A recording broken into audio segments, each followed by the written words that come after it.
পেয়েছি সেটা হচ্ছে মানুষের কান্নার আওয়াজ পেয়েছি। তিনি আবার বলেন, তিনি ভাবলেন এটা একটা ইকুইপমেন্ট বা আমি যে ইকুইপমেন্ট পাঠিয়েছি সেটার কোনো আওয়াজ হতে পারে। তিনি আবার পাঠালেন, পরে দেখলেন এটা কোনো একজন দুজন মানুষের আওয়াজ না, এটা হচ্ছে হাজার হাজার মানুষের কান্নার আওয়াজ, এবং সেই আওয়াজগুলো বেশিরভাগ আওয়াজ হচ্ছে মহিলাদের আওয়াজ। তখন তিনি স্টপ করে দিলেন, তিনি বললেন, I am a communist, I don't believe heaven and Bible but I believe in hell. আমি জাহান্নামকে বিশ্বাস করি। আল্লাহ রাসূল বলেছেন বেশিরভাগ মহিলা জাহান্নামী হবে, বলেছি কিনা?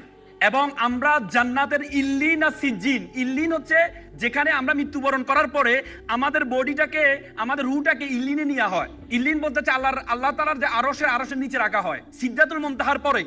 আর সিজ্জিন, সিজ্জিন বলা হয়, সিজ্জিন হচ্ছে জাহান্নামের টুকরা, যেটা হচ্ছে জাহান্নামের সর্বশেষ জায়গাটা সিজ্জিন।